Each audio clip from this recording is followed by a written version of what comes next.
So, just thought I'd take a morning video here, show you guys where I'm at before I go to work. So I've been working on getting the manifolds piped in. Proven to be more difficult than I thought it would be just because of the space constraint here, but it is what it is. So what I'm doing first is I'm getting the returns in, and I've already got these returns built over there.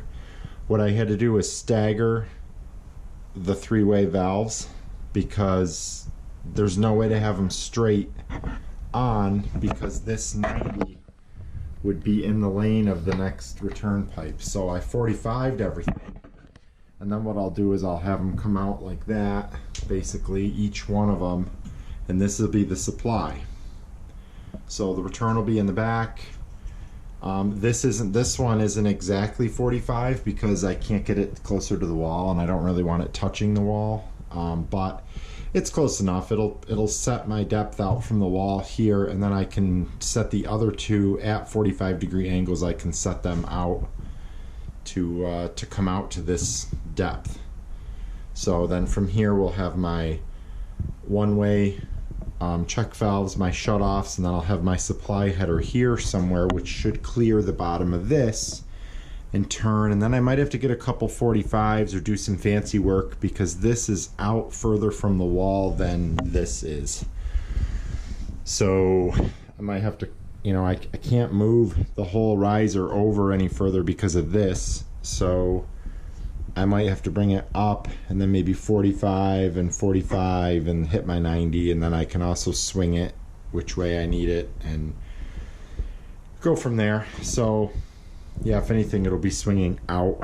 So if I bring that riser up here, I could come over and out and up and hit my 90 and be in line with this. So what I'm going to do up here is this is installed, this is all rigid, it's all soldered, it's all in. This is my supply. It goes 1 inch to 1.25 inches. So this will actually come over, if I'm showing you guys it, this will come over along the ceiling, and then eventually it'll turn down and hit this supply. The return, which is right here, which I'll probably build tonight, so this will come up 1 inch here, and once it hits here it'll go to 1.25 inches.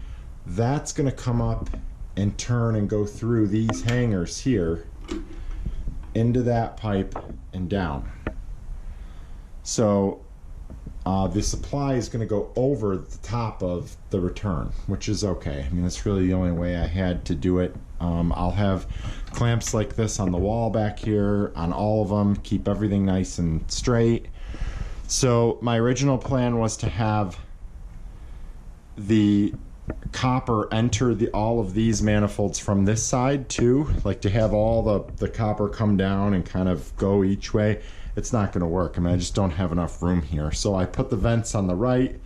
I'll do all my copper work on the left here for these two manifolds here, because these are going to get the same exact treatment as those two, except they're all going to be 1 inch, not 1.25 inches.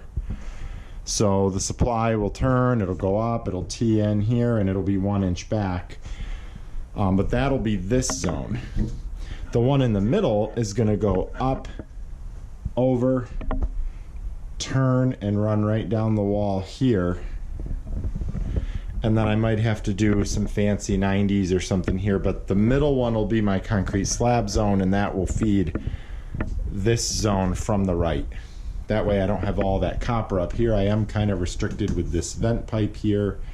So, but I think I can make it work with just two pieces of 1 inch. I can figure that out. So yeah, that's kind of just a quick update as to where I'm at. I need to get that piece of wood in so that I can mount that stuff on it. But I think what I'm going to start doing here is I'm going to get this return probably tonight or this week. I'm going to try to build this riser, get that exactly where I want it.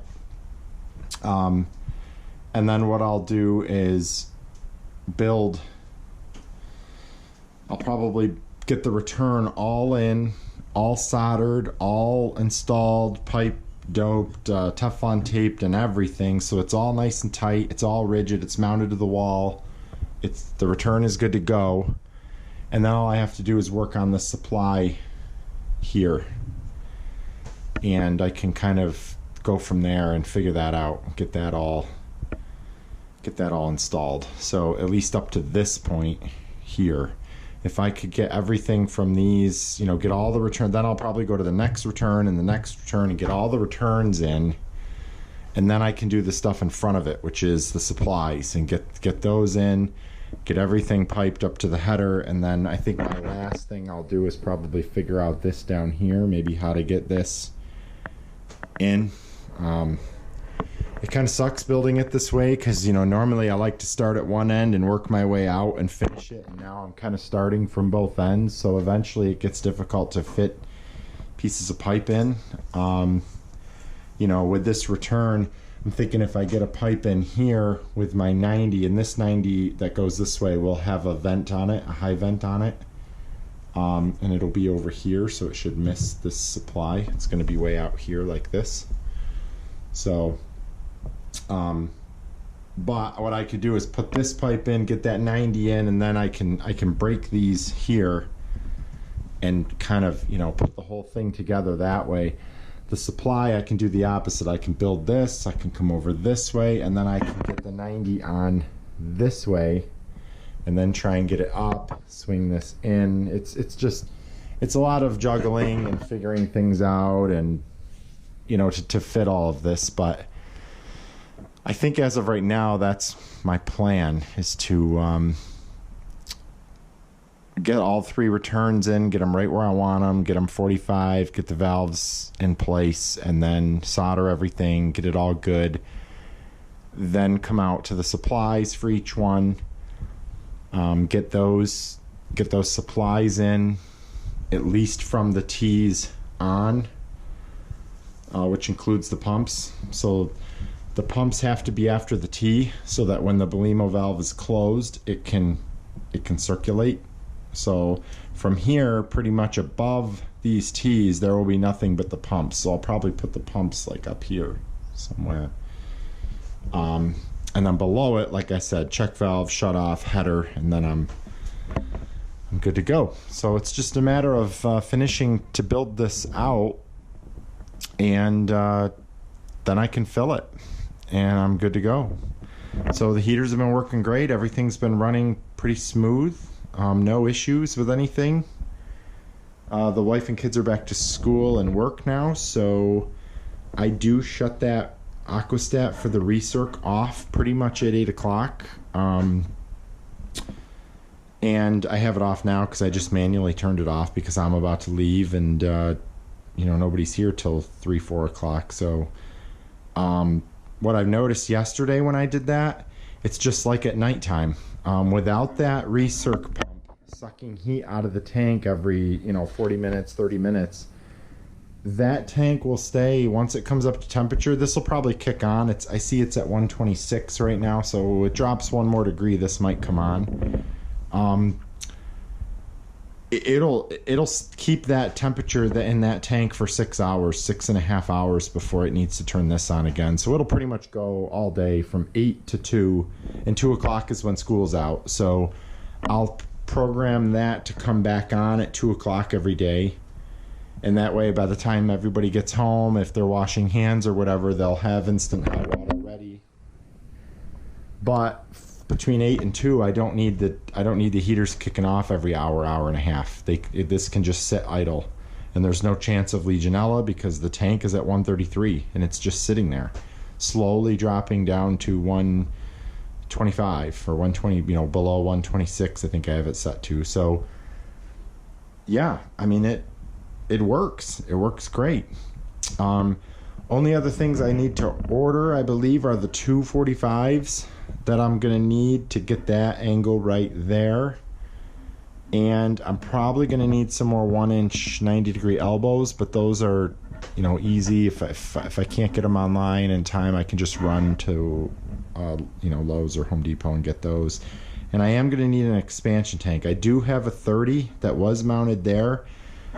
I've been told now by a bunch of excuse me, different people, including Amtrol. I called them. I did my own calculations based on videos, based on Coffee Talk, and all these videos, and I think a 30 is too small. I think I need a 60 for what I need to do, and a 60 is not going to fit there, unfortunately. So I'm probably going to put the 60 over here somewhere.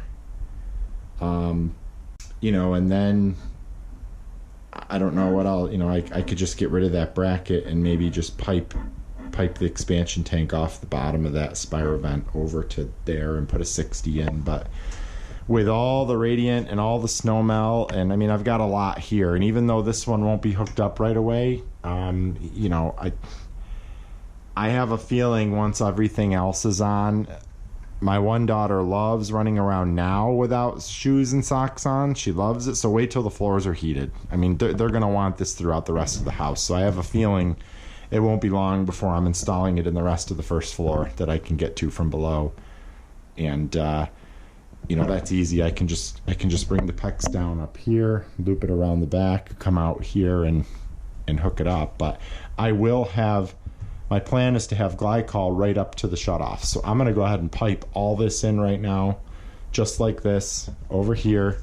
And even though these are not in use, they'll be shut off. So all I'll have to do is purge these loops and then these manifolds, and then I can turn on those two, and I can bring that whole zone up whenever I want to, whether it's this year, next year, who knows. But at least it's there, it's plumbed, I don't have to redo any copper. Same thing with the expansion tank, you know. Some guys are telling me, well, try it with a 30. And yeah, I could try it, you know, but what if it starts blowing the pressure relief valve because it's not enough, you know, it's not big enough? Well, that kind of sucks, because now I'm blowing, you know, glycol unless I put a bucket under it. But you know, and then I've got to go back and take the 30 out and add a 6. I'm just going to put a 60 in. I mean, it sucks they're a lot more expensive, but also I just had a regular EX30 for there, and I learned I should be using an RX30, which has the rubber liner in it, which is more meant for glycol. I didn't know that, so that I'm definitely going to get the RX line. But it is funny, when I took that out, look at all the rust and crap that came out of that thing, and that was just from testing it with water, just pressure testing that loop and that heat exchanger to see if it would leak. Like, you know, and that, so it sat there for maybe a month, and I did drain the water out of it, but I don't know, you know, if that's what the inside of the tank's going to look like. You know, the guy at Amtrol told me, yeah, it'll work. People do put glycol in them, but it might fail prematurely. You know, you really want the RX. So, you know, what's in the grand scheme of things here with this, what's another $150 to get the right tank from the start and just do it right, you know? So anyway, yeah, thanks for watching, and I'll keep you updated. I don't know if I did a video. I might have done a different video, but I don't know if I showed you guys the plywood I put up here. I think I did with the door. It's been working out pretty good. Pretty happy with that, the way it came out. I still got to clean up a couple of the corners, and then I'll probably put some trim around it, because as you can see, this isn't sitting perfectly flush. The plywood is bowed, and really there's nothing. I mean, what do you do, you know? I mean, but if I trim it out with 1/2 inch something or other by, you know, say 2 inches wide all the way around, it'll cover the screw holes. And then when you open this, you won't even notice that it's sticking out, because the door will be recessed in the opening. So yeah, that's kind of the plan. And then we're just going from there. I do have one more loop for the Snowmelt to install, which goes inside the basement all the way to the front, underneath the front porch, because my front porch is covered, but there's basement underneath it. And sometimes the snow blows up there, and a lot of times just the heat alone from the basement will melt it, but if it's really cold, it turns it to ice.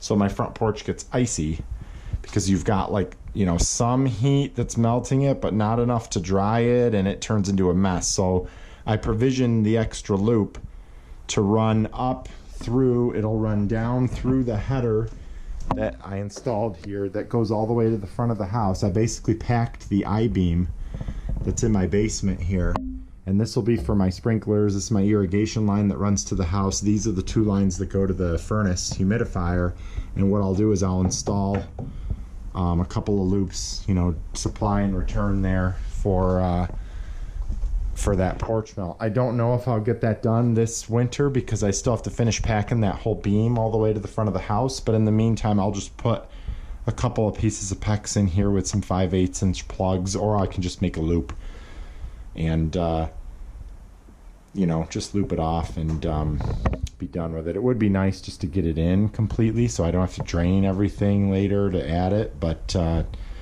we'll see. If I can get this done here in the next couple of weeks and we're starting to get some snow, I want to turn this on, and I don't want to wait another month for me to get all that done.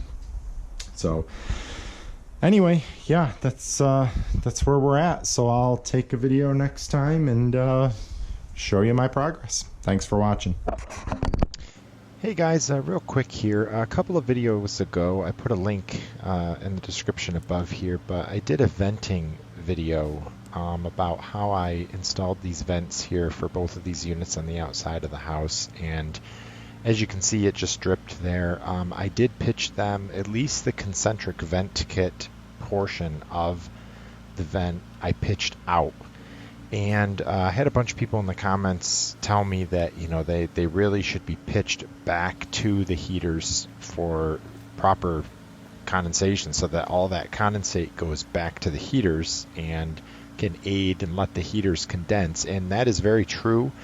However, in my situation with these concentric vent kits, the problem I had is that some of the installation manuals for these kits say that the intake portion, which is the part that kind of Y's off the outside, has to be facing up. It has to be above a 180 degree line running, you know, straight across. The Y has to be above that, and on mine I couldn't do that because I'm putting them in the joist base, so mine face down. And the last thing I wanted was snow and rain and other water getting in there and running back into the heaters, because they're definitely not designed to have water coming in on the intake. The exhaust, yes, but the intake, no. So anyway, I just thought I'd do a shot. It does run out, as you guys saw there, and it just lands on the driveway, and so far no problem, no big deal, but I thought I'd show you that. Thanks for watching.